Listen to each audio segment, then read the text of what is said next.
차이, 새로운 인생의 시작, 비극 이후. 저는 한국의 경기도 광주 외곽의 작은 마을에서 태어나 자랐습니다. 우리 가족은 평범하면서도 소박한 행복을 누렸고, 부모님, 저, 그리고 2명의 어린 동생들과 함께 오순도순 살아가는 것이 일상이었죠.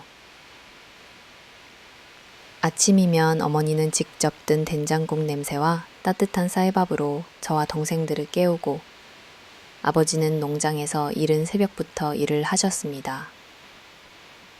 조용한 시골 마을에서의 삶은 큰 변화 없이 흘러가는 듯 했죠.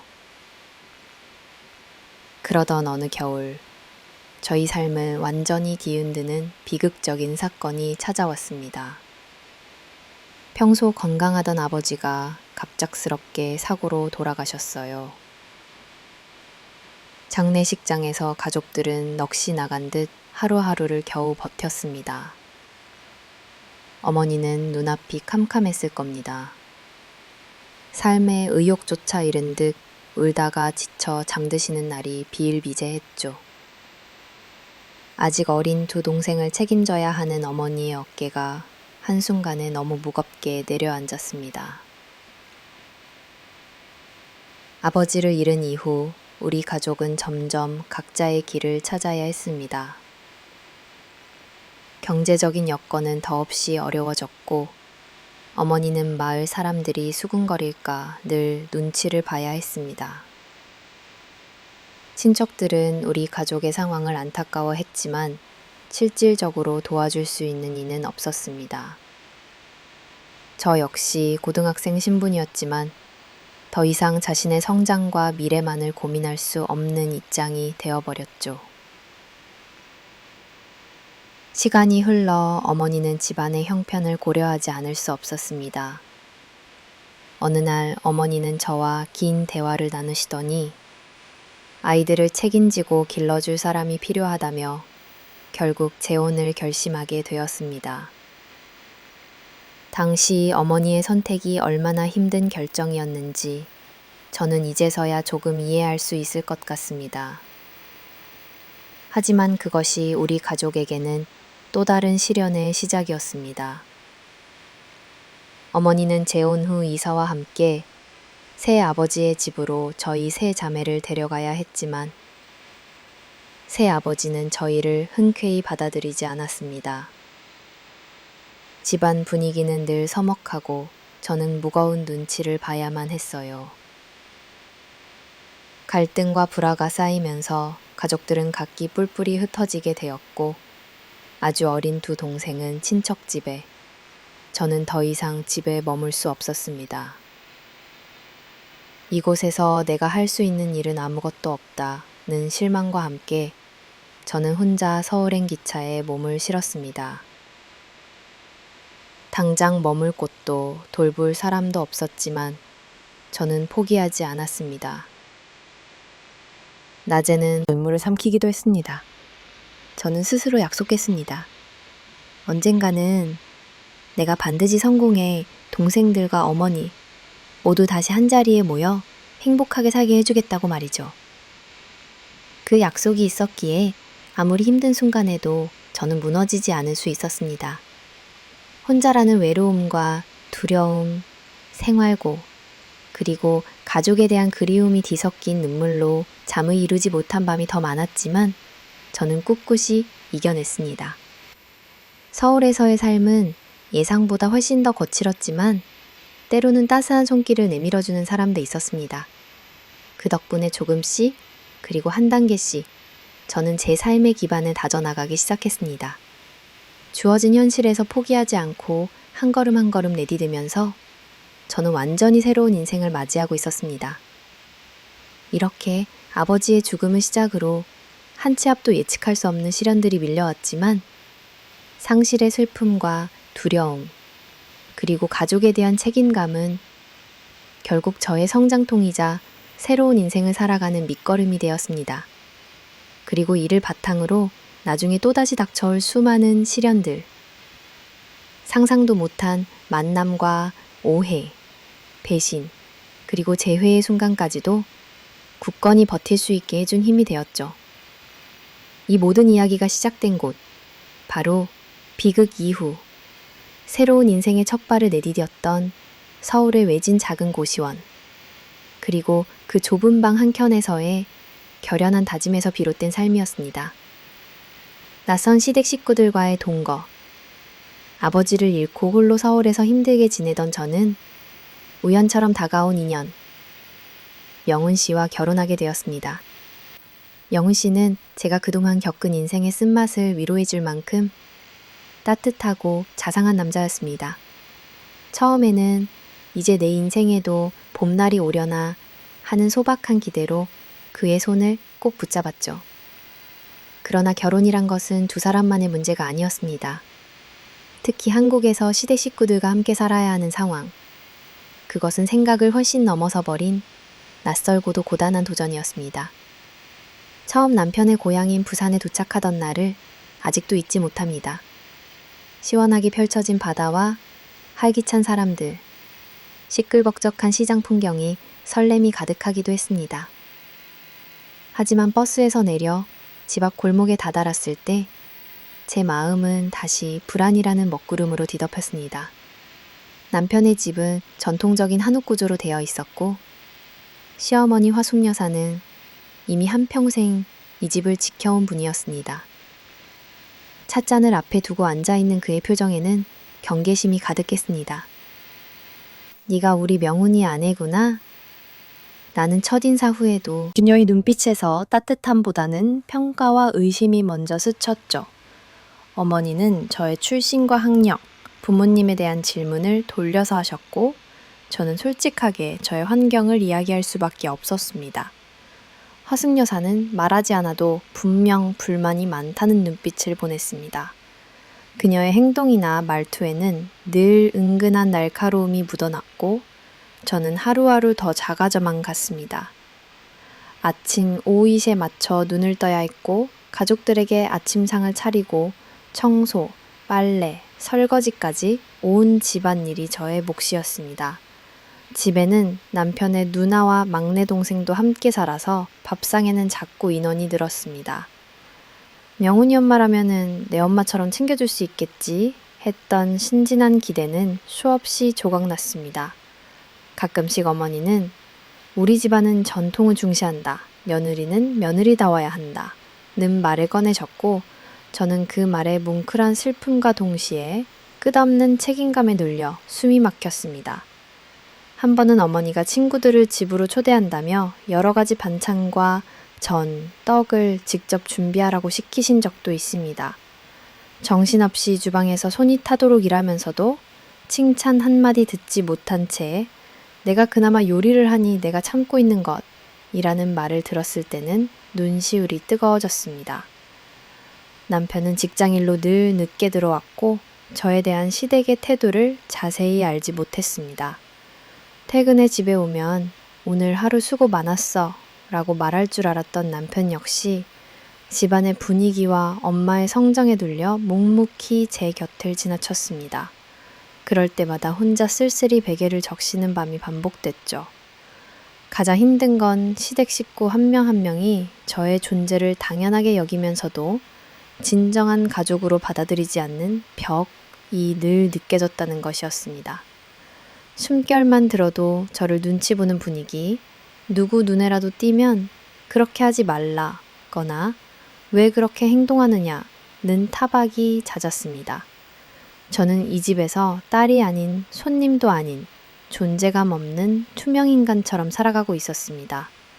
가끔 친정집에 전화를 걸어보고 싶어도 시댁 생활에 적응하지 못하면 집안 체면이 떨어진다며 남편마다 조심스러워하는 눈치에 연락을 자제해야 했습니다. 휴일이면 어머니는 일부러 저에게 더 많은 집안일을 맡기셨고 가족 모두가 외출해 혼자 남겨진 집에서 저는 마당 아래 쭈그리고 앉아 몰래 눈물을 훔치곤 했습니다. 하지만 무엇보다 가슴 아픈 것은 사랑하는 남편이 제 편을 들어주지 않는 현실이었습니다. 누군가 불편한 기색을 드러내거나 더 저에게 상처를 주는 말을 해도 남편은 늘 우리 엄마 성격이 원래 그래 라며 넘깁니다. 처음엔 서운했지만 시간이 지날수록 점점 고독과 상실, 외로움이 기어오듯 깊어져만 갔습니다. 한편으론 시골에서 혼자 고생할 엄마와 흩어진 두 동생 걱정도 놓을 수 없었죠. 시댁 사람들에게는 절대 털어놓을 수 없는 제 속마음, 그리고 미안함과 책임감, 조급함, 외로움까지 한꺼번에 안고 살았습니다. 이렇게 나는 남의 집에 발을 들인 낯선 이방인이 되어 가족이란 이름 아래 살아가야 한다는 사실이 결혼의 또 다른 진실임을 알게 되었습니다. 온통 낯설고 답답했던 그날의 시작이 이후 내 모든 세월의 배경이 되었고 평생 잊지 못할 두 번째 가족과의 첫 동거가 시작되었습니다. 자이어 시누이와의 복잡한 관계. 시댁에 들어와 가장 적응하기 힘들었던 건 바로 명훈이의 여동생 소영이와의 관계였다. 결혼 초만 해도 가족이 하나 더 생겼다는 기대가 있었지만 소영이는 처음부터 나와 선을 긋고 마음의 문을 열지 않았다. 겉으로는 예의를 갖추는 듯 보였지만 그의 말과 행동에는 언제나 뾰족한 가시가 숨어 있었다. 소영이는 대도시에서 대학을 나와 대기업에 입사한 20대 후반의 당당한 커리어 우먼이었다. 외모도 세련되고 트렌디한 옷차림에 말투 하나하나까지 자신감이 넘쳤다. 집안의 막내이자 귀여움을 듬뿍 받고 커온 탓인지 늘 당당하고 자기중심적이었다. 결혼 후 첫 명절, 소영이는 집에 들을 때마다 나를 골려주려는 듯 의도적으로 반찬에 대해 이것저것 평가를 했다. 형수님, 된장찌개는 이렇게 하면 맛이 좀 떨어지지 않아요? 역시 시골 출신이라 그런가? 처음엔 무심한 농담이라고 생각해 넘겼지만 그 같은 말들은 쌓이고 쌓여 내 마음에 점점 상처가 되어갔다. 아무리 애써 웃어 넘기려 해도 그의 말투 속에서 느껴지는 우리 가족과 너는 다르다는 메시지는 너무도 분명했다. 어느 날은 한밤중 소영이가 나의 방에 문을 두드리며 들어왔다. 형수, 이리 좀 와봐요. 엄마가 반찬재료 떨어졌대요. 내일 아침까지 김치도 좀 더 담가 놓으라는데 밤에 이 정도 수고쯤은 할 수 있죠? 속으로 왜 본인은 하지 않으면서 라고 수없이 반문했지만 억지로 몸을 일으켜 시어머니와 시누이의 요구를 들어줄 수밖에 없었다. 김치소에 손이 퉁퉁 부을 때까지 묵묵히 마늘을 들고 공장마을 정류장 앞 벤치에서 같이 지는 노을을 본 적도 있다. 시간이 조금씩 흐르면서 서로의 고민도 나누고 각자 집안 사정도 솔직히 털어놓게 됐다. 그는 가족 중 장남이었고 일찍 돌아가신 아버지를 대신해 어린 동생 2명과 엄마의 생계를 책임지고 있었다. 왜 항상 일찍 출근하고 늦게까지 일하나 했더니 그런 특별한 사정이 있었구나 싶었다. 나는 그가 가족을 위해 희생하며 살아가는 모습에 진심으로 존경심을 느꼈고 그의 무뚝뚝하지만 따뜻한 배려 속에서 사랑의 싹이 트기 시작했다. 쉽게 연애를 시작한 건 아니다. 서로 바쁘고 만남조차도 한두 달에 한 번 정도가 고작이었다. 하지만 짧은 시간에도 우리는 서로에 대한 믿음과 의지를 키워갔다. 어느 겨울 저녁, 그는 나중에 기회가 된다면 꼭 내 곁에서 평생을 함께 해줬으면 좋겠다는 말을 꺼냈다. 그날 그의 손은 유난히 차가웠지만 목소리만큼은 진지했다. 집으로 돌아가는 길 내내 심장이 콩쾅거리던 그 느낌은 지금 생각해도 마음 한구석을 따뜻하게 한다. 그러나 진짜 시련은 연애보다 결혼을 결정할 때부터 시작됐다. 특히 우리 집안의 반대는 상상 이상이었다. 나의 어머니는 항상 딸은 가난에서 벗어나 더 나은 삶을 찾아야 한다고 말씀하셨다. 하지만 남편 집안은 우리 못지않게 힘들었고 어머니는 네가 평생 고생만 하려고 마음먹었냐며 크게 반대했다. 어느 날은 남편을 집에 데려갔더니 어머니께서 차도 한 잔 내주지 않고 대화도 하지 않은 채 내보내신 적도 있다. 그때 남편이 무슨 잘못을 했길래 이렇게 냉대를 받아야 하나 내 마음이 너무 아팠다. 형편이 어려운 남자 데려오면 넌 평생 영순이로만 살 거 아니냐. 넌 왜 부모 속을 썩이냐. 라며 어머니는 몇 날 며칠을 내게 등을 돌리셨다. 그러나 나는 내 마음이 정직함을 믿었고 어릴 적부터 고집이 강해서 한번 마음먹은 일은 결코 물러서지 않았다. 저 사람은 혼자이므로 동생들까지 책임지는 성실한 사람이에요. 가난해도 정직하게 살아가는 가족이에요. 엄마가 내 인생 끝까지 책임져 주는 게 아니잖아요. 나는 직접 어머니께 마음을 털어놓았다. 결국 고집을 꺾지 못한 어머니는 앞으로 내 딸이긴 하지만 결혼하면 나랑 인연 끊고 살아라 는 그 시절 부모님들만 할 수 있었던 극단적인 말을 남긴 채 나를 등 떠밀듯 보내셨다. 마음은 많이 아팠지만 나는 그만큼 남편을 믿었고 미래 또한 함께 헤쳐나갈 수 있다는 확신이 있었다. 결혼식은 아주 소박하게 치렀다. 집 한 가족이 될 수 없다는 깊은 소외감을 느꼈다. 그래도 나는 포기하지 않았다.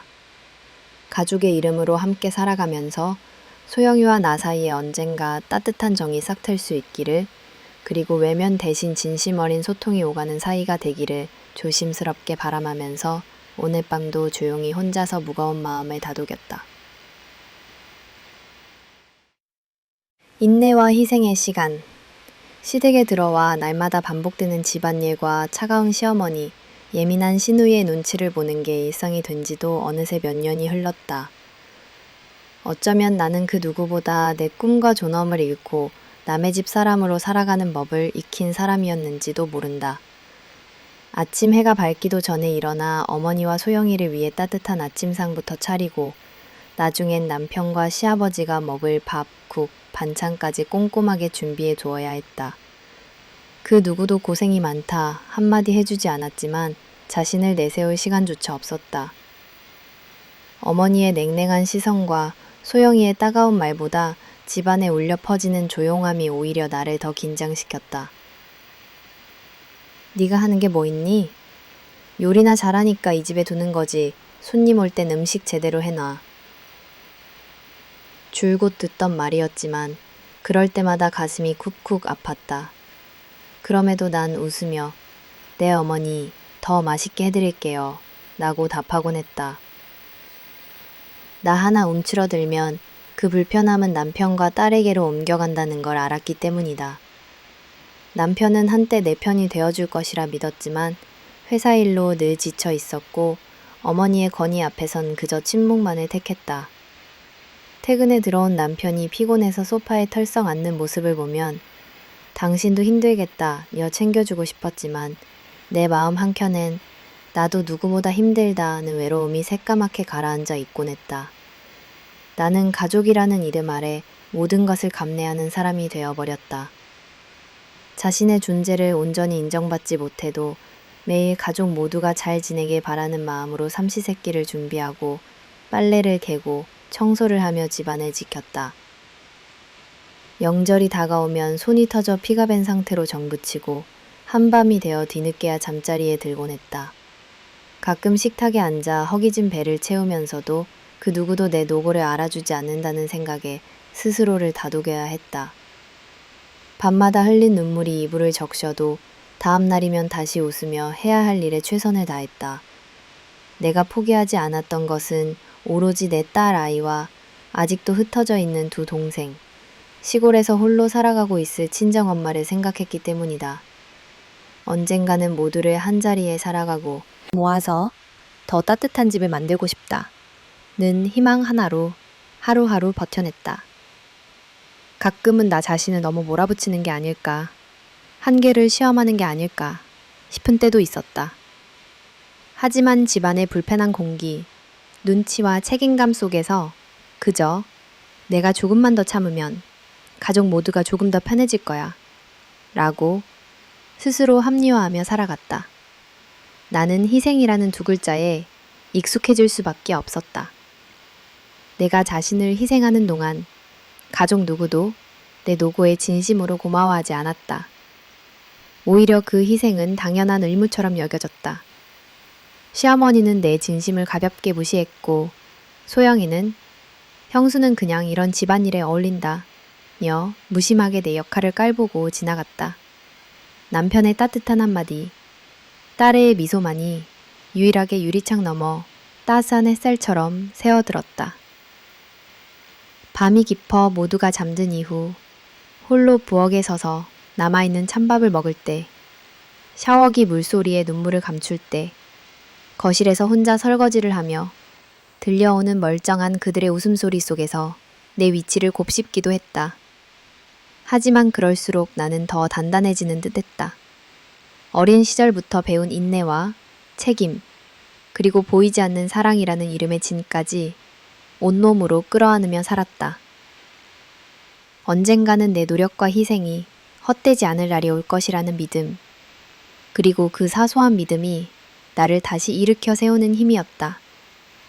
나는 오늘도 묵묵히 이 집을 따받치는 숨은 기둥처럼 내 존재를 꾹꾹 눌러가며 인내와 희생의 하루를 살아간다. 새로운 올케의 등장.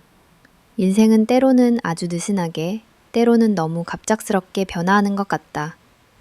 어느 이른 봄날, 시댁의 분위기도 미묘하게 요동치기 시작했다. 시누이 소영이 결혼 소식은 사실 그 누구에게도 놀랄 일이 아니었다. 집안에서는 일찌감치 혼사 이야기가 돌았기에 모두가 준비된 듯 소영이의 반짝반짝 빛나는 결혼 반지를 바라봤다.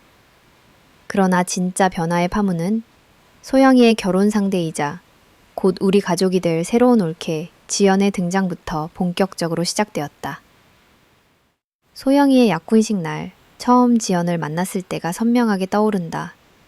입구 쪽 밝은 조명을 등진 그녀는 또랑또랑한 목소리로 인사했다. 안녕하세요. 앞으로 잘 부탁드릴게요. 주위에 있던 다른 친척과 친구들이 그녀를 둘러싸고 칭찬을 쏟아냈다. 역시 소영이답다. 커리어도 좋고 얼굴도 예쁘고 요즘 젊은 사람 느낌이네. 사실 그날 지연의 첫인상이 어떻다 받을 만한 여유조차 내겐 없었다.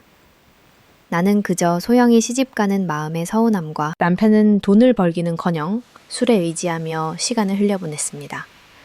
누군가에게 먼저 털어놓을 수조차 없이 저 혼자 하루하루를 버티는 수밖에 없었습니다. 조그마한 희망마저 바람과 함께 날아가 버린 듯한 막막함. 사회의 차가운 시선마저 덮쳐오던 그 시기가 제가 살아오며 처음으로 정말 모든 걸 잃을 수도 있다는 극도의 두려움을 맛봤던 순간입니다. 지금 돌이켜보면 사업 실패 그 자체가 아니라 그 후에 이어진 배신감 그리고 남편의 절망과 무기력이 우리 가족을 더 깊은 수렁에 빠뜨렸던 듯합니다. 누군가는 인생에서 한 번쯤 겪는다지만 저희에겐 너무 일찍, 너무 무겁게 닥쳐온 시련이었습니다. 하지만 그럼에도 불구하고 마음 어디선가 이대로 무너질 수 없다는 작고 희미한 외침이 절 다시 현실로 돌아오게 하는 원동력이 돼주었습니다. 절정에 달한 긴장, 절망과 원망의 말들. 남편 정수가 창업 실패와 친구의 배신으로 크게 무너진 이후 우리 집안의 공기는 점점 더 무거워졌습니다. 초반에는 남편의 고통과 후회, 절망을 이해하려고 한 걸음 물러나 조용히 곁을 지키려 애썼지만 어느 순간부터 그 침묵은 두 사람 사이 굳은 벽이 되었습니다. 정수는 낮에는 멍하니 시간을 보내다가 밤이 오면 온갖 술병을 쌓아놓고 혼자 취해갔습니다. 한때 책임감 있고 성실하던 남편의 모습은 온데간데 없었습니다. 그의 표정과 어조는 날이 갈수록 차가워졌고 작은 말 한마디에도 예민하게 반응했습니다. 일어나 업무를 보러 가는 대신 무력감에 침대나 소파에 누워 한숨만 내쉬는 날이 반복됐습니다. 그런 남편을 바라보며 저는 처음에는 진심으로 걱정하고 위로를 건네고자 했습니다. 우리 아직 젊잖아. 조금만 더 힘을 내서 다시 시작해보자. 수아도 곧 태어날 텐데 둘만의 생활이 아니라 가족의 미래를 위해 힘을 내줬으면 좋겠어. 매번 진심을 다해 말을 했지만 시간이 갈수록 남편은 점점 더 제 마음을 외면했습니다. 어느 밤 날이 새도록 남편이 술에 취한 채 거칠게 소리쳤습니다. 네가 뭘 알아? 내가 어떤 마음으로 여기까지 왔는지 하나도 모른 주제에 겨우 말 한마디 위로랍시고 하냐? 내가 이 상황이 되도록 일부러 그랬을까? 결국 내가 이렇게 된 건 다 네 탓이야. 네가 임신하지만 않았어도 내가 그런 위험한 사업에 뛰어들지 않았을 거 아니냐고. 하지만 그날 이후 남편은 한 번도 진심 어린 대화나 사과 없이 계속해서 술에 의존했습니다. 저는 점점 방 안의 벽만큼 두꺼운 마음의 벽을 마주하게 되었고 남편은 그것만의 독특한 담배꽁초 하나가 현장에서 발견되었다. 그 외에도 리빙룸 식탁 위엔 범인이 급히 먹다 남긴 수박 껍질, 찻잔, 아이스크림 포장지 등이 뒤섞여 범행 직후에도 현장에서 오랜 시간 머물렀다는 비상식적인 행동 패턴이 조명되었다. 현장의 모든 문고리, 식기, 리모컨, 마우스, 수납장 손잡이, 창틀, 휴대폰 표면 등은 최신 지문 분석 기법으로 샅샅이 채취됐다. 2000년대 기준으로는 국내 최고 수준의 디지털 지문 분석이 동원되었지만 발견된 여러 지문은 그 누구의 기록과도 맞아떨어지지 않아 수사팀을 당혹해 했다. 또한 미세한 시로라기와 섬유, 머리카락 등도 박물관급 처리로 보관돼 용의자 데이터베이스 및 인터폴, 일본 경찰청 등 해외 자료와도 장기 대조가 이루어졌다. 범행 동선 분석 과정에서 드러난 것은 범인이 수차례 익숙하게 주방, 욕실, 사무실, 침실을 오갔다는 사실이었다. 가정용 컴퓨터의 최근 기록, 인터넷 사용 내역, 프린터 기록 등 전자기기에서도 수상한 흔적이 일부 확인되어 이 인물이 단순한 강도 또는 낯선 침입자가 아니라 집 구조와 가족 동선을 세밀하게 파악했던 내부 또는 근거리 인물이라는 추론을 만들어냈다. 경찰과 과학수사팀은 밤샘에 가까운 1차 현장 분석 후에도 날은 겨울로 어두웠으나 어쩐지 그 집안의 감도는 미제 사건 특유의 싸늘한 공포감을 떨쳐낼 순 없었다. 남겨진 단서들은 모두 확실한 진실로 이어지는 것 같으면서 결정적 연결고리는 허망하게 부재했다.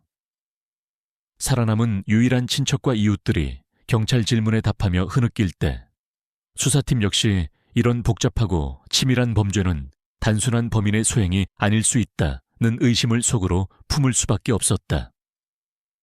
그날 저녁 현장 앞에는 수십 명의 취재진과 시민들이 운집했고 국내 최초의 공개 미제 강력 사건이라는 타이틀 아래 강남 한복판 전원주택가는 한순간에 경찰 라이트와 카메라 불빛 속에 휩싸였다. 이 사건의 수사는 이후 수년간 대한민국 사회와 수사당국 모두에게 깊은 트라우마, 그리고 안전과 정의의 무게를 던지게 되었다. 현장 그리고 그 집의 잔혹한 정적 위로 남겨진 단서들은 여전히 시간이 멈춘 그림자처럼 경찰 수사 기록 속에 잠들어 있었고 진실을 향한 간절한 추적의 시작점이자 긴 악몽의 출발점으로 남게 되었다. 살인범의 흔적 현장에는 범인이 남기고 간 다양한 흔적이 거미줄처럼 촘촘히 얽혀 있었다. 과학수사대는 일찍이 이 범인은 평범한 침입자가 아니다라는 결론에 이르게 된다. 그가 남기고 간 흔적들은 와서도 그때와 똑같이 조용히 참고만 있는 걸까? 뜻밖에도 이런 모습에 측은함을 느꼈던 사람은 친정엄마였다.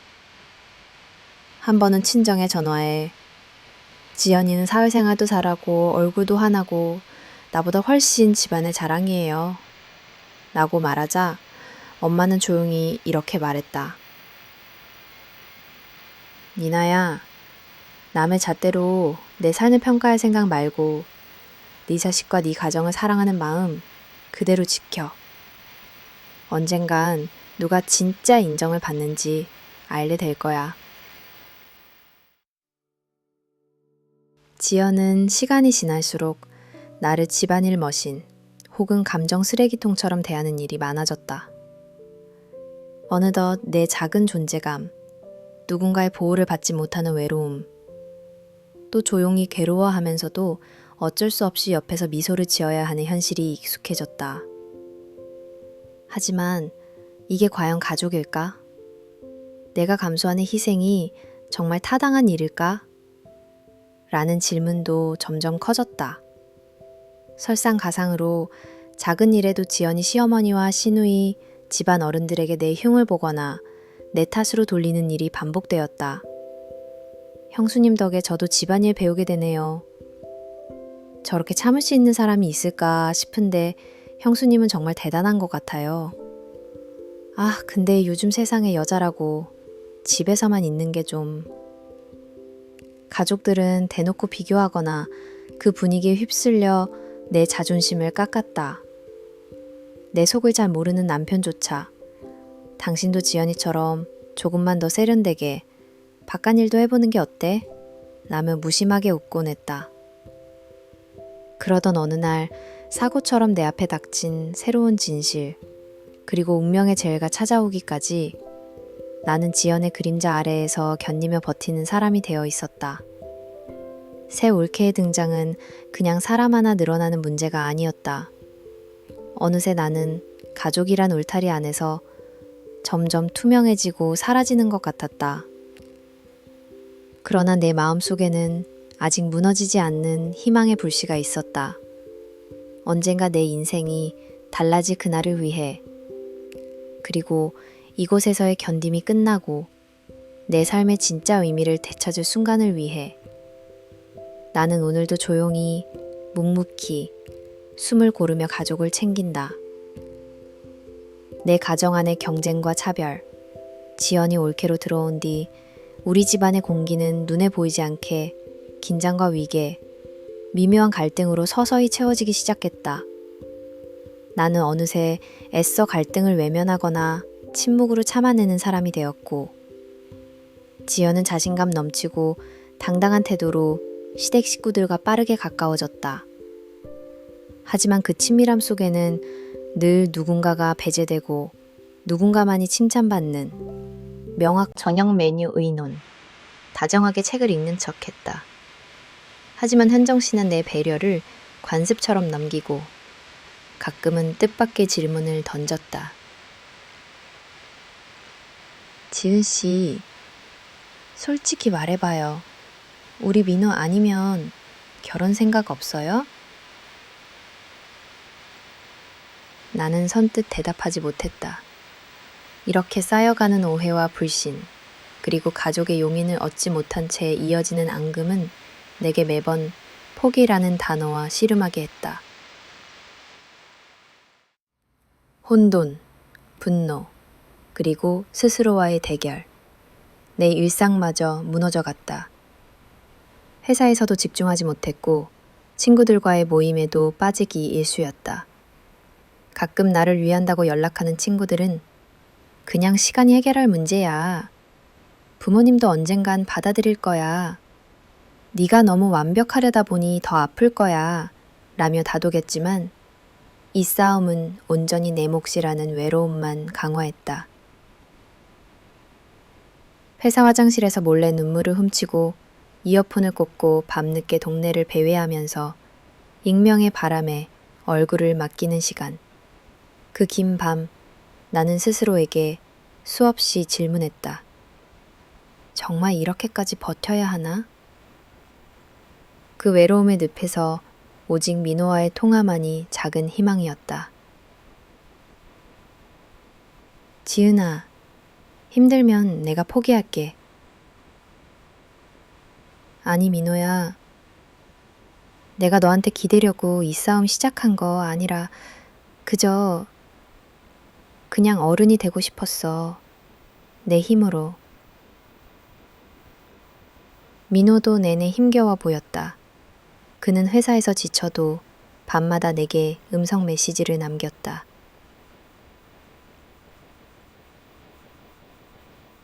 결정. 한 줄기 빛의 각성. 밤이 깊을수록 견뎌야 할 것은 가족의 반대가 아니라 내 약한 마음이라는 사실을 깨달았다. 강해져야 한다. 엄마가 준 사랑이 부채가 아닌 내 내면의 자양분이 되는 순간까지. 나는 엄마 방 앞에 서서 한참 망설였다. 노크도 못하고 그대로 앉아 종이를 꺼내 세 줄 편지를 썼다. 엄마, 용서하지 않아도 좋아요. 그냥 이제 제 행복의 모양을 제가 그리고 싶을 뿐이에요. 엄마가 나를 진짜 사랑했다면 기다려주시길 바래요. 아침에 밥상에 나가니 아무도 내 앞을 쳐다보지 않았다. 조용히 식사를 마치고 가방을 챙겼다. 민호 역시 집을 나와 작은 오피스텔을 얻었다. 어디 가? 저 오늘부터 따로 지내려고요. 독립한단 게 저한테도 엄마한테도 필요한 시간일 거라 생각해요. 삶의 책임을 자각하며 더 흔들림 없는 결의로 다음 단계를 준비하게 된다.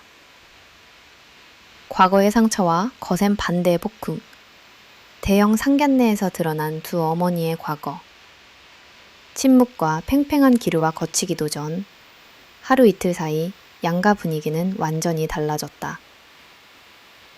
상견례 직후 집안 어른들은 겉으론 담담한 듯 행동했으나 가족 단체 채팅방은 조용해졌고 엄마와 현정 씨는 각자 곁사람에게 속내를 토로하며 마음의 문을 닫았다.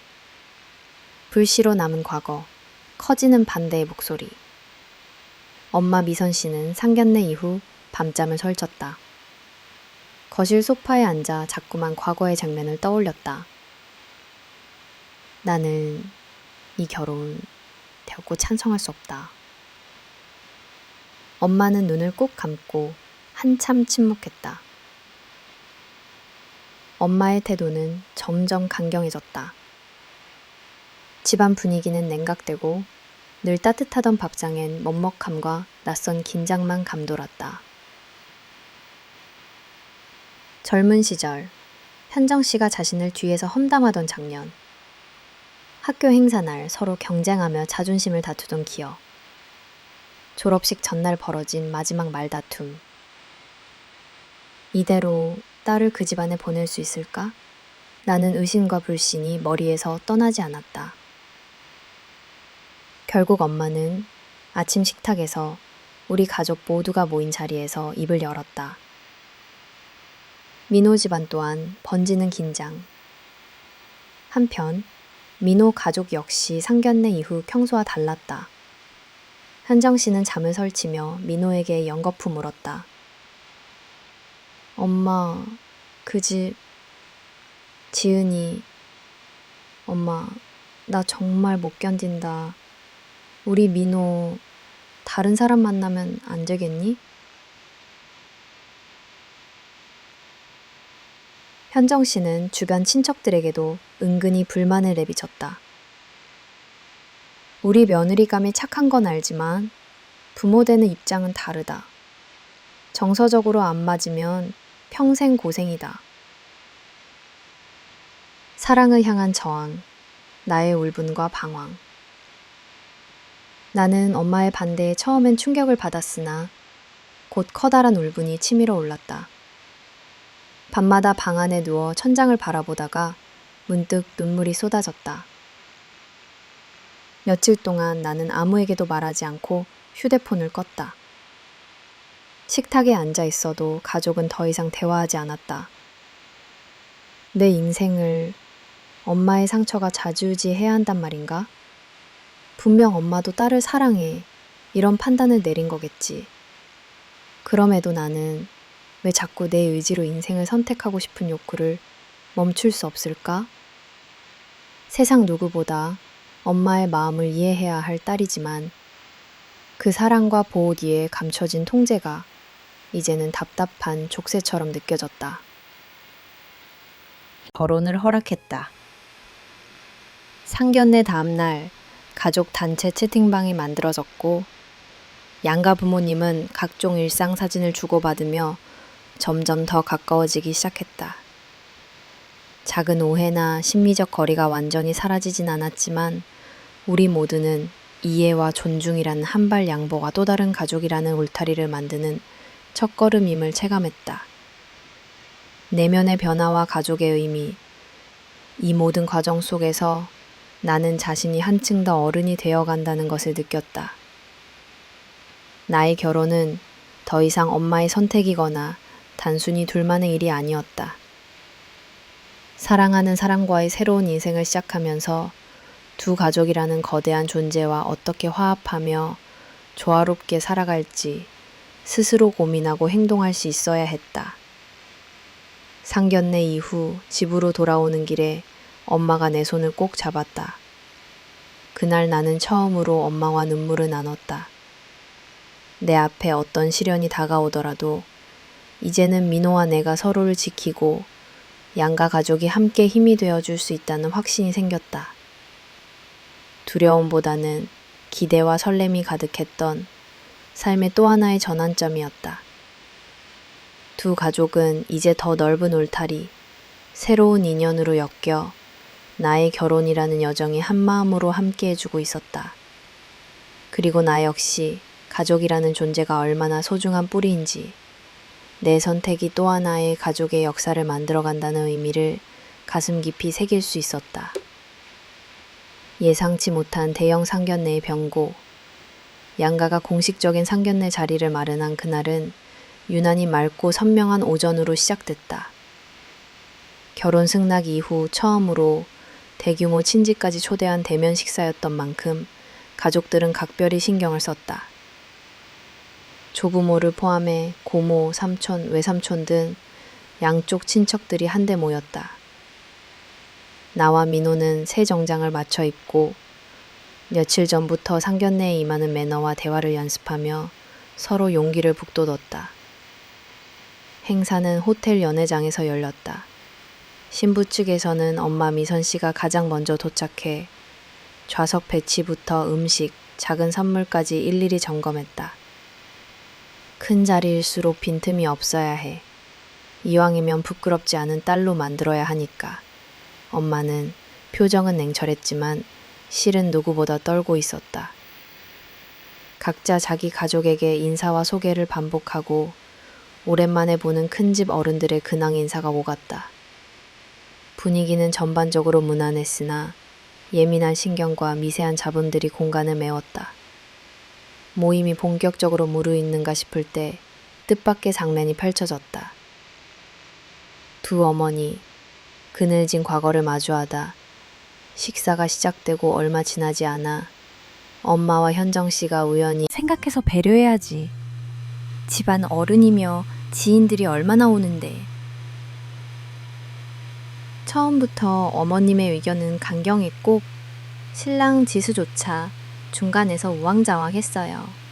제 의견을 내면 요즘 젊은 며느리들은 너무 자기 생각만 한다는 말씀을 들을 때마다 저 역시 마음 한탄이 저려왔죠.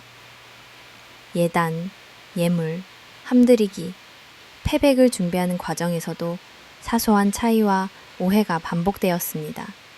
특히 예단 상차림이나 예물 비용을 놓고 친정집과 시댁이 미묘한 신경전을 벌이는데 저는 두 집 사이에서 중재도 못하면서 그저 눈치만 보게 되더군요. 어릴 적 부모와 떨어져 할머니 손에서 자랐던 저는 이런 집안의 체면에 대한 개념이 희박했습니다. 시어머니는 제 친척이 적다는 것과 부모의 부재에 관해 이 집안엔 너무 든든한 뒷배가 없다는 말까지 하셨고 그날 밤 저는 오랜만에 방에 혼자 돌아와 꼭꼭 눈물을 삼켰습니다. 결혼식 당일 숨겨진 상처의 시작. 드디어 결혼식 날이 되었습니다. 아침부터 분주하게 헤어와 메이크업을 받고 하얀 드레스를 입은 채 거울을 보게 되었습니다. 하지만 마음 한켠은 서글펐어요. 곁에 대기하는 친정엄마가 있는 신부들, 부모님의 손을 잡고 입장하는 같은 또래 신부들과 달리 저에겐 할머니가 참석해 주셨을 뿐이었고 그마저도 긴장이 역력한 표정이셨어요. 결혼식장이 도착하면 시댁 친척과 지인들이 대거 몰려와 인사해야 했습니다. 저와 별 인연도 없는 어른들이 신부 친정은 어디더라? 요즘 애들은 쉽네.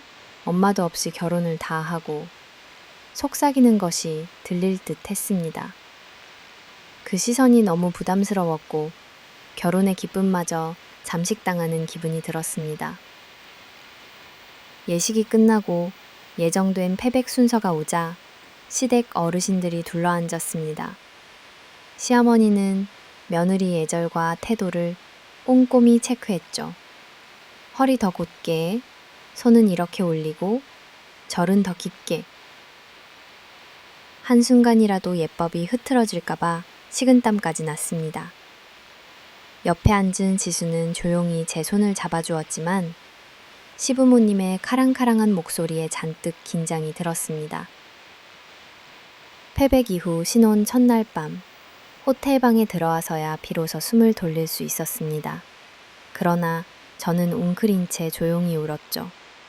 누구에게도 하소연할 수 없는 이 깊은 외로움, 그리고 앞으로 펼쳐질 시집살이가 두려워서였습니다. 달라진 호칭, 달라진 세상. 결혼식이 끝나고 본가 진짜 멋지다. 미나가 있으니 모든 게 원만하게 굴러간다. 며 각자 칭찬을 돌렸다.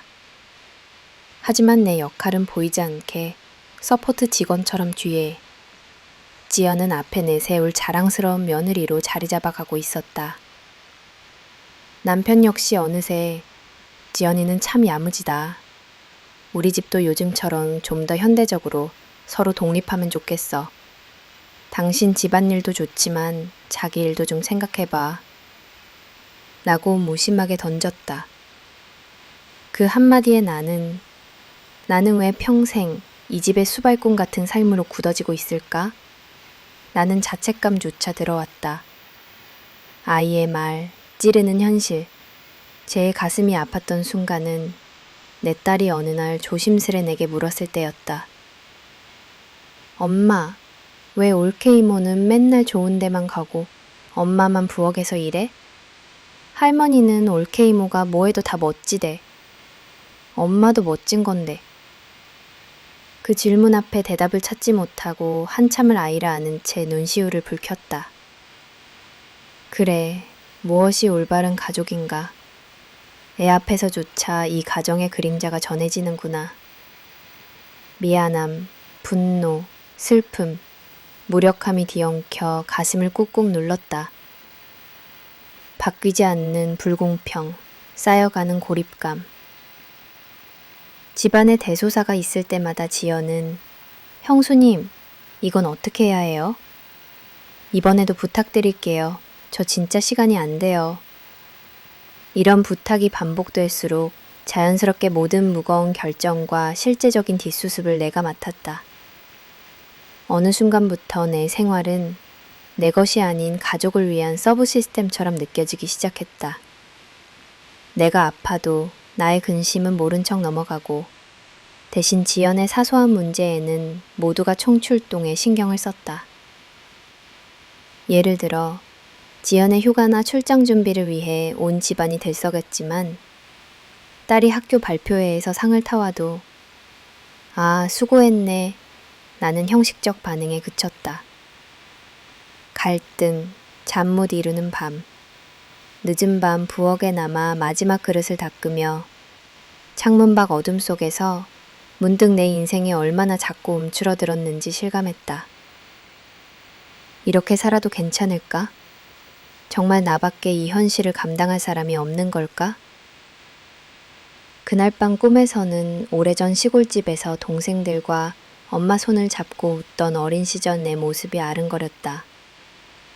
이제라도 내 목소리를 내야 하지 않나, 바꿔야 하지 않나 하고 생각해도 가족이라는 이름의 책임, 내 딸에 대한 사랑, 타성에 젖은 두려움에 또다시 하루를 묵묵히 보내고 말았다. 깨우침과 결심, 진짜 책임과 나의 자리. 몇 달 뒤 시어머니가 갑자기 건강검진에서 큰 병의 상가족이 될 수 없다는 깊은 소외감을 느꼈다. 그래도 나는 포기하지 않았다. 가족의 이름으로 함께 살아가면서 소영이와 나 사이에 언젠가 따뜻한 정이 싹틀 수 있기를 그리고 외면 대신 진심 어린 소통이 오가는 사이가 되기를 조심스럽게 바람하면서 오늘 밤도 조용히 혼자서 무거운 마음을 다독였다. 인내와 희생의 시간. 시댁에 들어와 날마다 반복되는 집안일과 차가운 시어머니, 예민한 시누이의 눈치를 보는 게 일상이 된 지도 어느새 몇 년이 흘렀다. 어쩌면 나는 그 누구보다 내 꿈과 존엄을 잃고 남의 집 사람으로 살아가는 법을 익힌 사람이었는지도 모른다. 아침 해가 밝기도 전에 일어나 어머니와 소영이를 위해 따뜻한 아침상부터 차리고 나중엔 남편과 시아버지가 먹을 밥, 국, 반찬까지 꼼꼼하게 준비해 두어야 했다. 그 누구도 고생이 많다 한마디 해주지 않았지만 자신을 내세울 시간조차 없었다. 어머니의 냉랭한 시선과 소영이의 따가운 말보다 집안에 울려 퍼지는 조용함이 오히려 나를 더 긴장시켰다. 네가 하는 게 뭐 있니? 요리나 잘하니까 이 집에 두는 거지. 손님 올 땐 음식 제대로 해놔. 줄곧 듣던 말이었지만 그럴 때마다 가슴이 쿡쿡 아팠다. 그럼에도 난 웃으며 네 어머니 더 맛있게 해드릴게요 라고 답하곤 했다. 나 하나 움츠러들면 그 불편함은 남편과 딸에게로 옮겨간다는 걸 알았기 때문이다. 남편은 한때 내 편이 되어줄 것이라 믿었지만 회사 일로 늘 지쳐 있었고 어머니의 건의 앞에선 그저 침묵만을 택했다. 퇴근에 들어온 남편이 피곤해서 소파에 털썩 앉는 모습을 보면 당신도 힘들겠다며 챙겨주고 싶었지만 내 마음 한켠엔 나도 누구보다 힘들다는 외로움이 새까맣게 가라앉아 있곤 했다. 나는 가족이라는 이름 아래 모든 것을 감내하는 사람이 되어버렸다. 자신의 존재를 온전히 인정받지 못해도 매일 가족 모두가 잘 지내길 바라는 마음으로 삼시세끼를 준비하고 빨래를 개고 청소를 하며 집안을 지켰다. 명절이 다가오면 손이 터져 피가 밴 상태로 정붙이고 한밤이 되어 뒤늦게야 잠자리에 들곤 했다. 가끔 식탁에 앉아 허기진 배를 채우면서도 그 누구도 내 노고를 알아주지 않는다는 생각에 스스로를 다독여야 했다. 밤마다 흘린 눈물이 이불을 적셔도 다음 날이면 다시 웃으며 해야 할 일에 최선을 다했다. 내가 포기하지 않았던 것은 오로지 내 딸 아이와 아직도 흩어져 있는 두 동생, 시골에서 홀로 살아가고 있을 친정엄마를 생각했기 때문이다. 언젠가는 모두를 한자리에 살아가고 남편은 돈을 벌기는커녕 술에 의지하며 시간을 흘려보냈습니다. 누군가에게 먼저 털어놓을 수조차 없이 저 혼자 하루하루를 버티는 수밖에 없었습니다. 조그마한 희망마저 바람과 함께 날아가 버린 듯한 막막함. 사회의 차가운 시선마저 덮쳐오던 그 시기가 제가 살아오며 처음으로 정말 모든 걸 잃을 수도 있다는 극도의 두려움을 맛봤던 순간입니다. 지금 돌이켜보면 사업 실패 그 자체가 아니라 그 후에 이어진 배신감 그리고 남편의 절망과 무기력이 우리 가족을 더 깊은 수렁에 빠뜨렸던 듯합니다. 누군가는 인생에서 한 번쯤 겪는다지만 저희에겐 너무 일찍, 너무 무겁게 닥쳐온 시련이었습니다. 하지만 그럼에도 불구하고 마음 어디선가 이대로 무너질 수 없다는 작고 희미한 외침이 절 다시 현실로 돌아오게 하는 원동력이 돼주었습니다. 절정에 달한 긴장, 절망과 원망의 말들. 남편 정수가 창업 실패와 친구의 배신으로 크게 무너진 이후 우리 집안의 공기는 점점 더 무거워졌습니다. 초반에는 남편의 고통과 후회, 절망을 이해하려고 한 걸음 물러나 조용히 곁을 지키려 애썼지만 어느 순간부터 그 침묵은 두 사람 사이 굳은 벽이 되었습니다. 정수는 낮에는 멍하니 시간을 보내다가 밤이 오면 온갖 술병을 쌓아놓고 혼자 취해갔습니다. 한때 책임감 있고 성실하던 남편의 모습은 온데간데 없었습니다. 그의 표정과 어조는 날이 갈수록 차가워졌고 작은 말 한마디에도 예민하게 반응했습니다. 일어나 업무를 보러 가는 대신 무력감에 침대나 소파에 누워 한숨만 내쉬는 날이 반복됐습니다. 그런 남편을 바라보며 저는 처음에는 진심으로 걱정하고 위로를 건네고자 했습니다. 우리 아직 젊잖아. 조금만 더 힘을 내서 다시 시작해보자. 수아도 곧 태어날 텐데 둘만의 생활이 아니라 가족의 미래를 위해 힘을 내줬으면 좋겠어. 매번 진심을 다해 말을 했지만 시간이 갈수록 남편은 점점 더 제 마음을 외면했습니다. 어느 밤 날이 새도록 남편이 술에 취한 채 거칠게 소리쳤습니다. 네가 뭘 알아? 내가 어떤 마음으로 여기까지 왔는지 하나도 모른 주제에 겨우 말 한마디 위로랍시고 하냐? 내가 이 상황이 되도록 일부러 그랬을까? 결국 내가 이렇게 된 건 다 네 탓이야. 네가 임신하지만 않았어도 내가 그런 위험한 사업에 뛰어들지 않았을 거 아니냐고. 하지만 그날 이후 남편은 한 번도 진심 어린 대화나 사과 없이 계속해서 술에 의존했습니다. 저는 점점 방 안의 벽만큼 두꺼운 마음의 벽을 마주하게 되었고 남편의 젊은 CEO, 승진 파티의 주인공보다 더 중요한 인물이었던 것이다. 지연은 당황한 나머지 이를 모면하고 싶어 급히 말을 바꿔보려 했다. 아, 맞아요. 아마 형수님이 옛날 사정이 좀 있었던 것 같긴 해요. 그러나 이내 준미는 단호하게 차가운 눈빛으로 지연을 바라보았다. 제가 직접 들으니 확실합니다. 이분은 제 가족입니다. 그동안 회사에서 또 집에서 어떤 대우를 받으셨는지 다 알 수 없지만 오늘은 언니의 진짜 이름과 진짜 사연을 모두 말씀드려야 할 것 같네요. 숨겨왔던 과거, 집안의 시선 변화. 내가 그동안 숨소리조차 작게 내며 매번 집안일을 전담하고 시댁 식구들과 지연에게 조심조심 넘어갔던 지난 세월이 단숨에 무너졌다. 동생은 해맑게 웃는 회사 후배나 손주가 아니었다. 그는 성공한 사람, 차가운 눈빛과 권위를 가지고 있었지만 내 앞에서는 어린 시절 따라다니던 막내 아이 그대로였다. 그 장면을 본 시어머니는 당혹감을 감추지 못했다. 어떻게 이런 일이? 미나 네가 그런 집에서 그런 고생을, 그런데 우리 집에서 그동안... 순간 내 옆에 있던 지연의 손이 미세하게 떨리는 것이 느껴졌다. 소영도 생각에 잠긴 듯 한동안 침묵하다 불편하게 나를 바라보았다. 하지만 사람들의 시선이 변하는 순간 나는 더 이상 부끄러움이 아니라 왠지 모를 이상한 해방감을 느꼈다. 이제 나를 내 이야기로 소개할 수 있겠구나. 준미는 더 또렷한 목소리로 시댁 식구들을 향해 말했다. 저는 어릴 때 무척 가난했고 가족이 뿔뿔이 흩어진 뒤 혼자 살아남아 이사리까지 왔습니다. 하지만 무엇보다 소중한 건 저를 지켜준 가족입니다. 언니에게 그동안 어떤 일이 있었는지 나중에라도 직접 듣고 싶습니다. 숨겨온 나, 그리고 드러나는 진짜 자아. 오랜만에 마주한 동생 앞에서 나도 조용히 내 얘기를 꺼냈다. 준민아, 나 정말 많이 미안했다. 네가 혼자 자라면서 어른들 눈치 보느라 힘들었단 얘기 뒤늦게야 알았어. 더 이상 네 앞에서만큼은 잘난 척하지 않을게. 우리 힘들었던 얘기도 그리웠던 얘기도 다 솔직하게 털어놓자.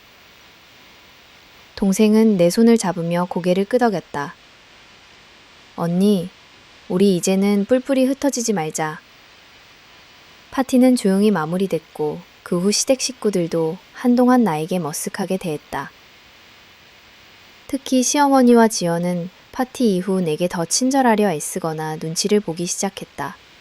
소영 역시 예전처럼 따가운 시선을 보내지 않았다. 내 삶의 껍데기 같았던 감정, 하찮음, 두려움의 벽이 어떠니나 조금씩 부서지는 듯했다. 그날 밤 동생과 함께 창밖을 바라보며 우리 둘만의 가족 사진처럼 오래전에 멈춰버린 시간을 곱씹었다. 세상의 편견과 집안의 위계, 헌신의 그림자 속에서도 진짜 내 존재를 찾아온 특별한 하루였다.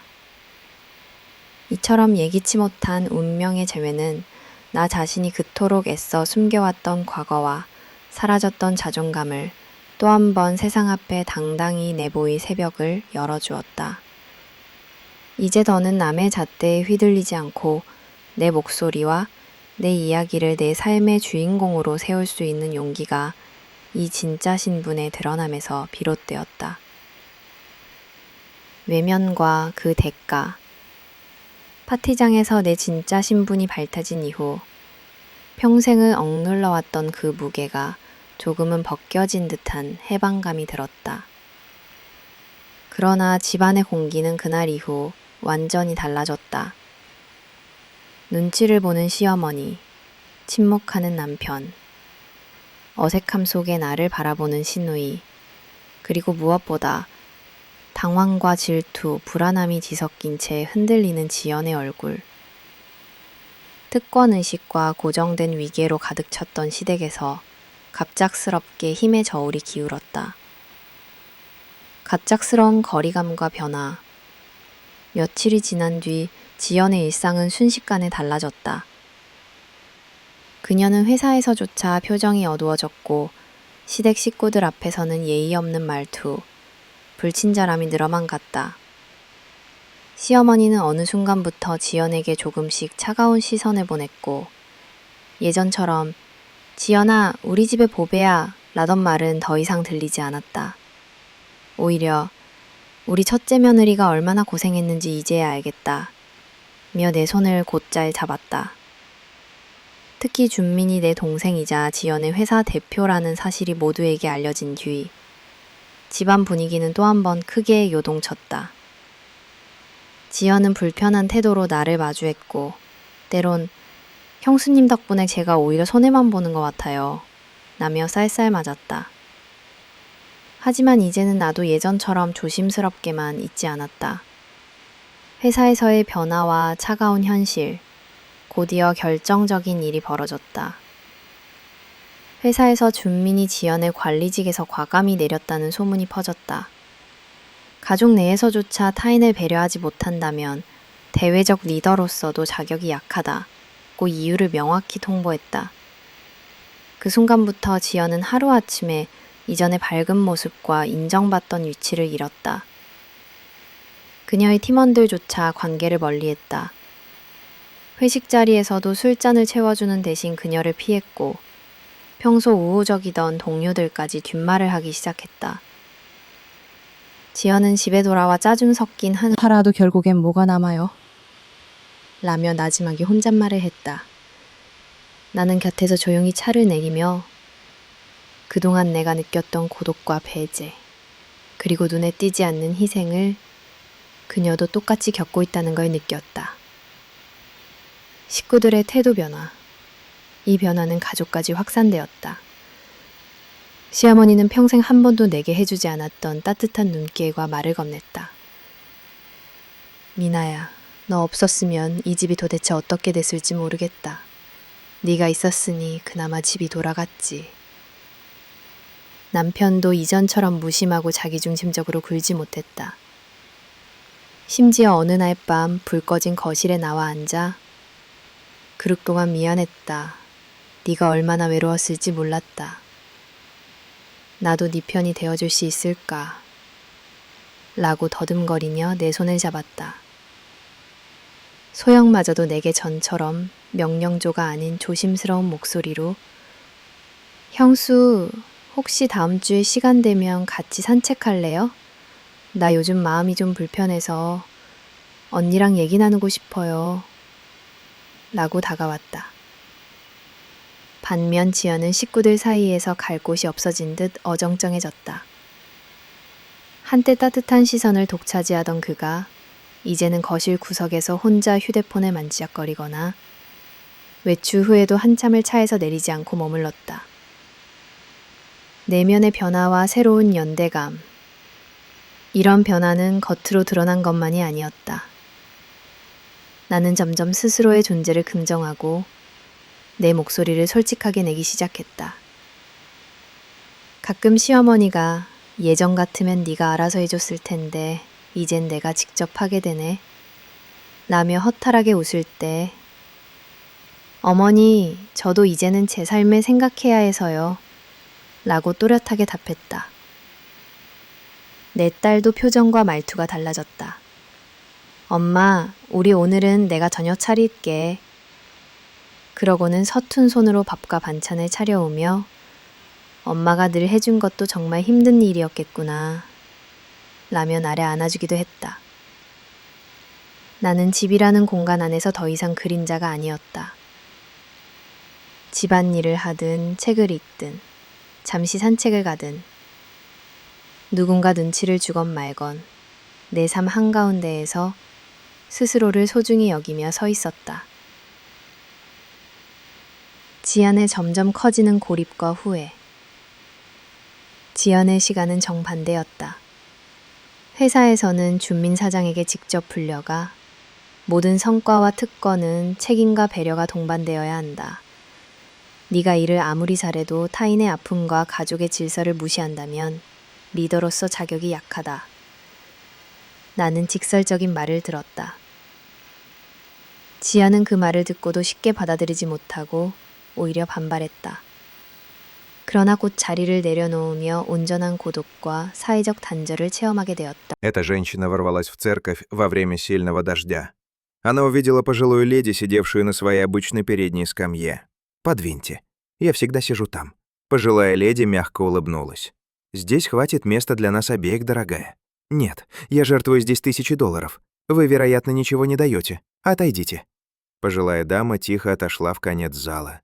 Женщина гордо села. После службы она подошла к пастору. «Эта бездомная женщина снова беспокоила меня. Вы можете запретить ей?» Пастор выглядел смущенным. «Бездомная женщина?» Миссис Чан была нашим крупнейшим донором в течение 20 лет.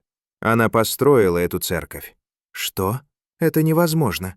Она выглядит такой бедной. В прошлом месяце она потеряла мужа. Она ежедневно молилась здесь о даровании сил». Женщина почувствовала, что её лицо горит от стыда. Позже, выйдя из церкви, она увидела, как миссис Чан отдаёт свой зонтик молодой матери с ребёнком. Пожилая леди ушла под проливным дождём, насквозь промокшая, но улыбающаяся. Женщина побежала за ней. «Мэм, пожалуйста, возьмите мой зонтик, мне так жаль». Миссис Чан тепло улыбнулась. «Бог учит нас в каждой встрече, дорогая. Прокомментируйте «да», если вы верите, что Бог испытывает нас через других». 타인의 인정을 구걸하지 않으면서도 소중한 사람들과 내가 존중받는 진짜 집을 만들어 갈 것이라고. 내려놓음의 결심과 나 자신으로 돌아가기. 시댁에서의 오랜 세월은 내게 한 사람의 며느리가 살아가야 하는 인내와 책임, 가족이라는 이름 아래 짓눌려야 했던 자기 희생을 너무도 당연하게 각인시켰다. 그러나 자존감의 마지막 불씨마저 꺼질 뻔한 어느 밤, 나는 드디어 내 삶을 바꾸겠다는 결심을 품었다. 반복되는 모욕과 외로움, 한계에 도달. 어느 날 새벽, 나는 홀로 부엌에 서서 식탁 너머 흐릿한 달빛을 바라보았다. 늘 습관처럼 온 가족의 아침상을 차렸지만 아무도 내 수고에 진심 어린 감사를 건네지 않았다. 오히려 소영은 형수, 반찬이 왜 이렇게 짠 거예요? 라며 날카롭게 한마디를 툭 던졌고 지연은 무심코 들려준 요새 여자들은 바깥 세상 나가는 게 답이라니까요. 난 말이 내 귓가에 사포처럼 남았다. 남편의 무관심은 더욱 날카롭게 다가왔다. 어느 저녁 나는 조심스레 말했다. 당신, 나 요즘 너무 힘들어. 나도 숨 좀 쉴 틈이 필요해. 하지만 남편은 피곤하다는 듯 침문만 넘기며 대꾸했다. 다들 힘들어. 그냥 조금만 더 참아. 집안 평화가 먼저지. 순간 화가 치밀기보단 참담한 슬픔이 덮쳤다. 그동안 아내, 며느리, 엄마의 이름으로 나 자신을 잃어온 시간들이 뇌리를 스쳤다. 이대로는 내가 완전히 사라져버릴 것 같았다. 딸과의 대화, 작은 용기, 걱정스런 표정으로 나를 바라보던 딸이 어느 밤 조용히 다가와 내 등을 토닥였다. 엄마, 언제까지 이렇게 슬퍼할 거야? 엄마가 웃으면 나도 행복한데 요즘 엄마 웃는 얼굴 본 적이 없어. 나는 딸의 품에서 조용히 눈물을 흘렸다. 아이의 따뜻한 체온이 내 안에 굳어있던 두려움과 망설임을 녹였다. 딸에게서 힘을 얻은 나는 처음으로 오랜만에 내 자신에게 질문했다. 정말 이대로 살아야만 할까? 나도 행복할 자격이 있지 않을까? 이별의 결심, 두려움과 해방감. 며칠 밤을 꼬박 세워 고민한 끝에 나는 마침내 이혼을 결심하게 됐다. 수없이 머뭇거리며 종이에 이혼 서류를 올려놓고 떨리는 손으로 대화의 기회를 마련했다. 남편에게 조심스럽게 말했다. 더는 이렇게 살 수 없어. 서로를 위해 놓아줄 때가 온 것 같아. 남편은 당황해했지만 곧 피곤한 듯 한숨을 내쉬었다. 내 마음이 그렇다면 어쩔 수 없지. 시어머니는 처음엔 믿지 못한다는 듯 소리쳤다. 어디서 감히 여자가 집을 나가니? 네가 빠지면 이 집은 누가 돌보니? 나는 조용히 자는 대답했다. 저도 한 인간으로 제 인생을 살고 싶습니다. 그동안 충분히 가족을 위해 노력했습니다. 지연 역시 어딘가 죄책감 섞인 시선으로 다가와 작게 속삭였다. 언니, 내가 너무 이기적이었던 것 같아. 미안해. 나는 억지로 웃음을 지었다. 이제야 서로의 고통을 이해할 시간인 것 같아. 짐을 싸며 마음을 정리하다. 결국 나는 딸아이와 단둘이 집을 나왔다. 두 손에 잡힌 건 작은 캐리어와 20년 넘는 세월의 기억, 그리고 건물 문을 닫는 소리뿐이었다. 텅 빈 골목길에서 아이의 손을 꼭 쥐니 밀려오는 서러움과 함께 묘한 해방감이 몰려왔다. 이제 정말 우리가 시작이야? 딸이 물었다. 응, 엄마가 앞으로는 너랑 자기 자신을 더 사랑해 줄 거야. 어찌 보면 가진 것도 돌아갈 곳도 많지 않았다. 다행히 오래전 떨어졌던 동생 준민과 다시 연락이 닿았고 약해진 친정엄마 역시 흔쾌히 우리를 품었다. 준민은 내게 말했다. 누나, 여태껏 애썼어. 이젠 무언가를 버리고 쉬어야 새로운 삶이 와. 나는 동생의 집 앞 작은 정원에서 눈을 감고 한참을 서 있었다. 진정한 가족, 진정한 쉼이란 이런 것 아닐까 싶었다. 새로운 삶, 내가 선택한 하루들. 이혼 후 처음 맞는 아침, 무의식 중에도 나는 식구들 밥을 챙기려 부엌으로 들어섰다. 하지만 문득 이제는 누군가의 수발이 아닌 나와 딸을 위한 따뜻한 한 끼를 준비한다는 즐거움을 비로소 느꼈다. 아이와 함께 시장을 걸으며 맛있는 채소를 고르고 엄마와 도란도란 이야기를 나누는 저녁이 이어졌다. 작은 일에도 웃음이 터졌고 구름 한 점 넘나드는 하늘만 봐도 감사함이 밀려왔다. 그러나 쉽지 않은 현실도 있었다. 새롭게 일을 구해야 했고 엄마와 딸을 부양하며 중년의 시작에 대한 불안이 엄습하기도 했다. 가끔 깊은 밤 이불 속에서 내가 정말 잘한 걸까 라는 의문이 스치기도 했다. 그러나 나는 스스로 다짐했다. 아무리 힘든 날이 오더라도 더 이상 과거로 돌아가지 않는다. 내 삶의 주인은 나, 그리고 내 곁에 소중한 사람들이다. 홀로서기, 성장의 발자국. 새벽마다 덕내를 걷고 앉은 책상 위에는 오래전 포기했던 그림 공책이 다시 펼쳐졌다. 엄마, 오늘 그린 거 보여줘. 딸의 응원 오면 밝고 담담하게 대화하며 각자 자기 몫의 인생을 살아가고 있었다. 나 자신으로 살아가기 위한 마지막 약속. 모든 이별은 상처도 남기지만 새로운 시작의 씨앗이 되기도 한다. 나는 저녁마다 딸의 손을 잡고 함께 작은 공원을 거닐며 신나게 웃는다. 엄마, 잘했어. 우리 앞으로 어디든 행복하게 살 수 있을 거야. 길고 긴 침묵과 눈물, 끝없는 참음 끝에 나는 비로소 내 자신이 되어 돌아왔다.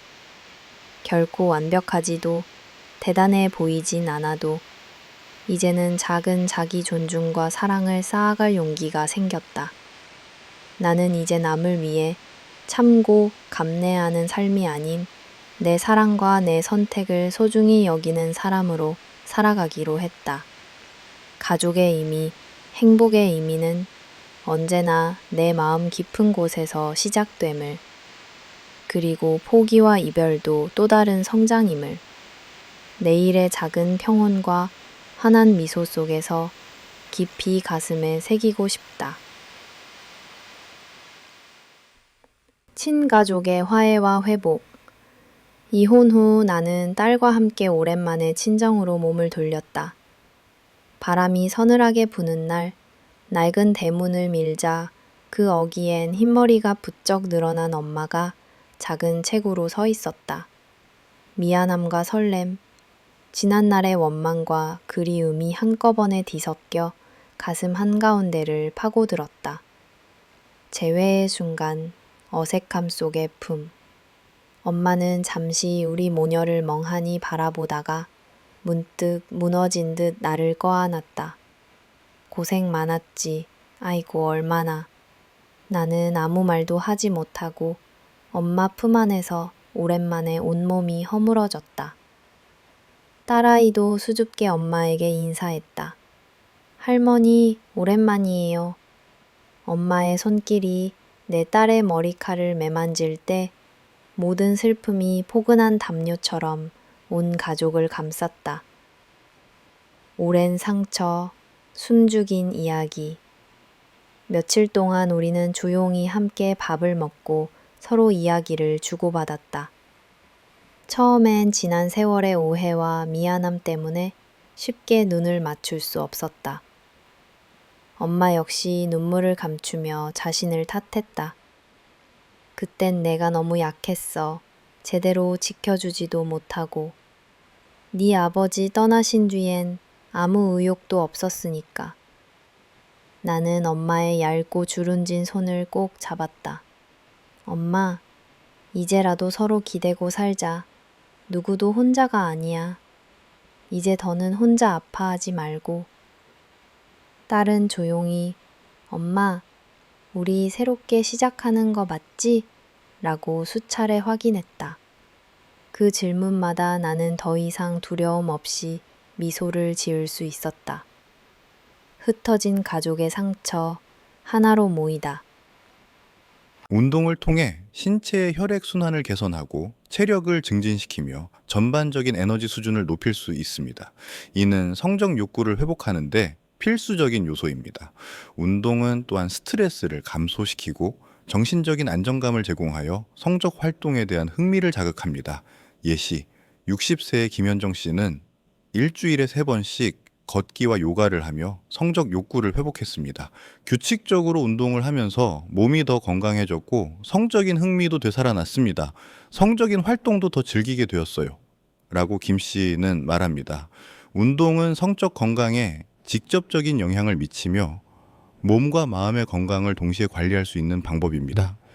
균형 잡힌 식습관과 영양관리, 성적 욕구와 건강은 우리의 식습관과 밀접한 관계가 있습니다. 신체 건강을 유지하기 위해서는 영양소가 풍부한 균형 잡힌 식사가 필요합니다.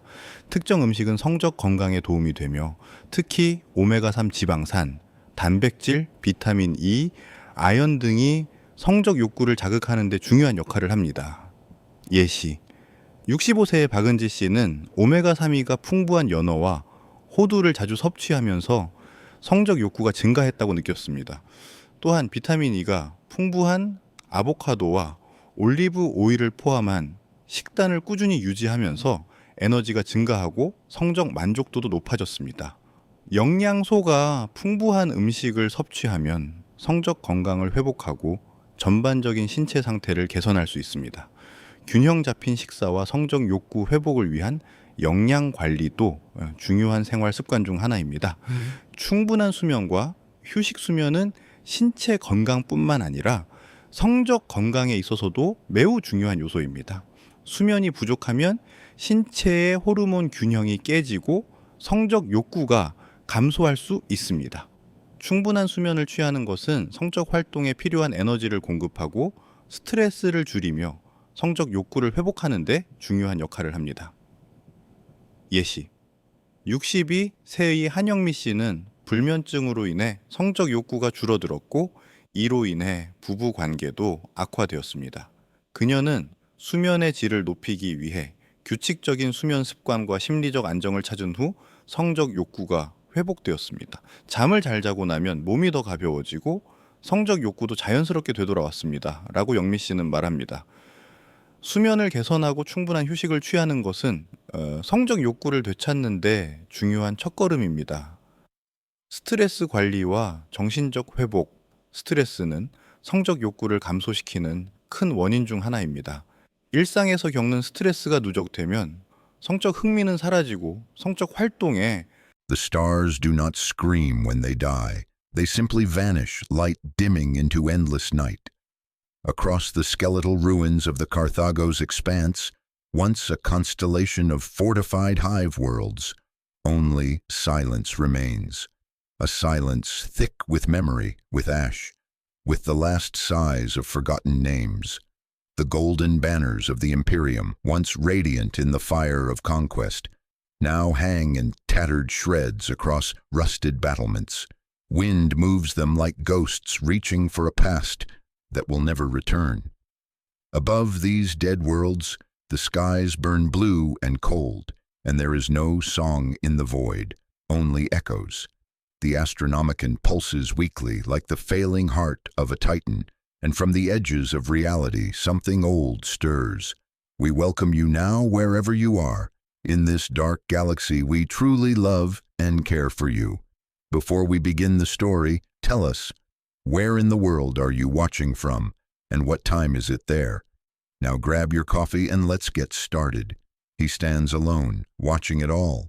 Arid Varun, former war master of the Segmentum Pacificus, a name once spoken with reverence and fear across 100 million Vox relays. Now that name is dust. He is no longer war master. He is no longer even a man. What he is, he cannot say. Immortality came to him not through God or gift, but through consequence. His flesh still walks, but his years are gone, piled like bodies on a pyre behind his eyes. Irid watches the death of Hive Thermax from orbit. Once it had been the heart of the eastern reaches, a city of light towering beyond the clouds, home to philosophers, warriors, and a million dreams. Now it's molten glass and bone.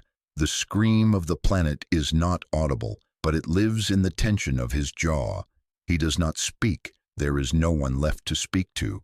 Inside his flagship, Sanctum Divictus, the corridors stretch long and hollow. They once echoed with boots, laughter, discipline, and command. Now they creak and hum like the gut of a dying leviathan. Machines keep the ship breathing. The crew are servitors, faithless, faceless. He steps into the observation deck. Light from the dying world bathes his weathered face in red. His hands tremble not from age. He cannot age anymore, but from the memory of choice. He gave the order. He burned Hive Thermax. It had to be done, the Tactica will say. Heresy had rooted itself deep.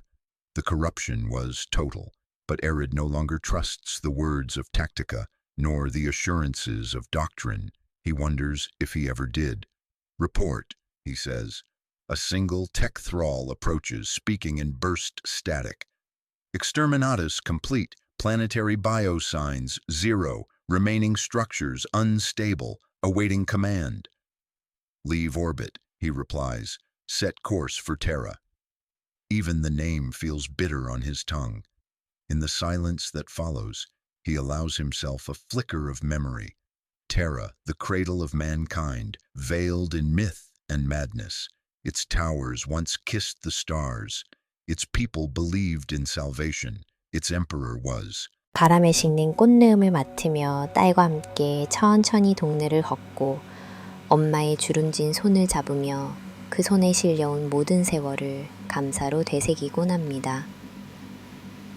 이처럼 일상의 평온 속에서 존재만으로 소중한 나 자신을 다시 발견할 수 있었던 것은 어쩌면 그 전의 모든 고통과 이별, 희생이 있었기에 가능한 일이었는지도 모릅니다. 가족, 그리고 용서와 성장. 가족이란 단순히 피를 나눈 사이에서 끝나지 않습니다. 서로 상처를 주기도 하고 오랜 오해로 남남처럼 멀어진 날도 있었으나 결국 다시 손을 잡을 수 있었던 까닭은 완벽하지 않은 우리이기 때문입니다.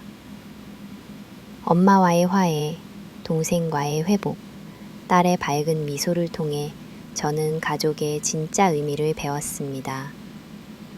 완벽하지 않더라도 온기와 진심이 머무르는 곳, 그리움과 용서가 교차하는 곳, 내가 다시 숨 쉴 수 있는 집, 상처를 준 이조차 언젠간 이해하게 되는 넉넉함이 쌓이며 내면에 조용하지만 분명한 강인함이 생겨났음을 느낍니다.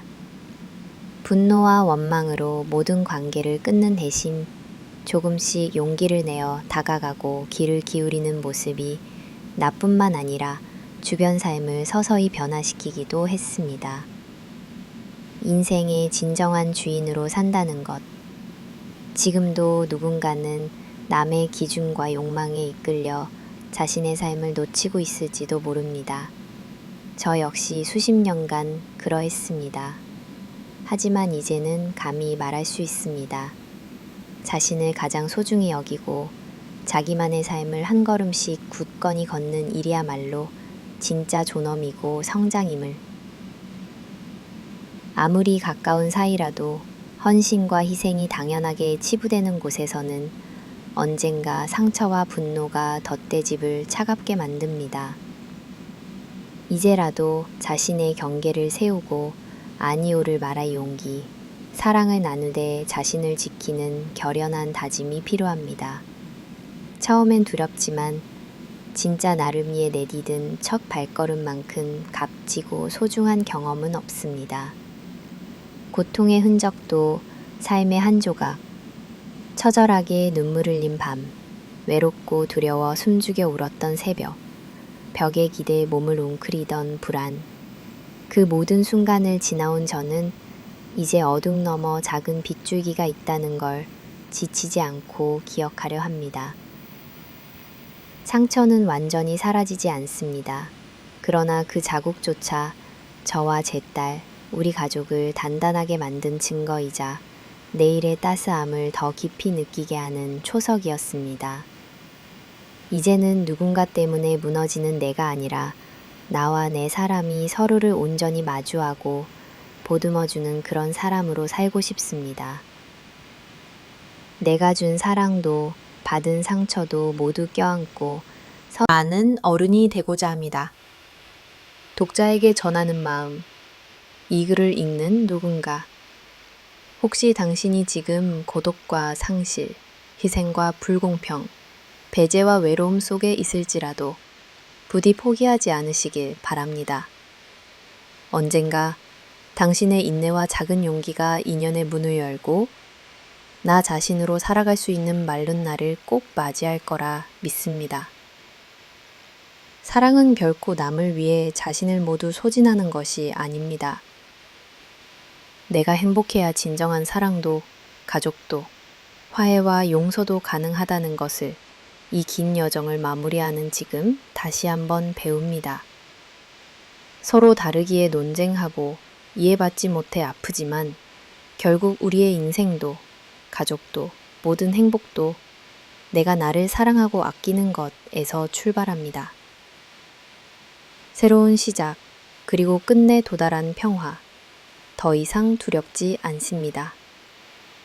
집안의 기둥 역할만 하던 사람, 참기만 하는 동반자로 살던 시간은 지나고 매일 아침 오늘도 내 선택으로 살아간다는 기쁨에 숨을 쉽니다.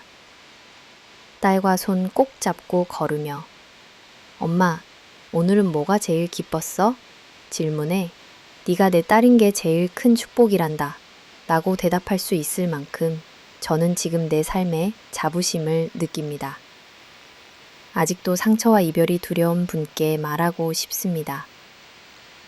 모든 이별은 끝이 아니라 나만의 길을 찾으라는 삶의 신호입니다. 수많은 부침과 아픔 속에서도 결국 우리의 손엔 미소와 빛, 그리고 사랑할 시간이 남아있다는 사실을 잊지 마세요. 이 기나긴 이야기를 함께 읽어주신 모든 분께 진심으로 감사드립니다. 저 미나 지은가 들려준 삶의 여정, 그리고 다시 찾은 이름의 의미처럼 여러분 모두도 언젠가 자신의 이름대로 자기 삶의 주인답게 환히 빛나는 날들이 오길 진심으로 바랍니다.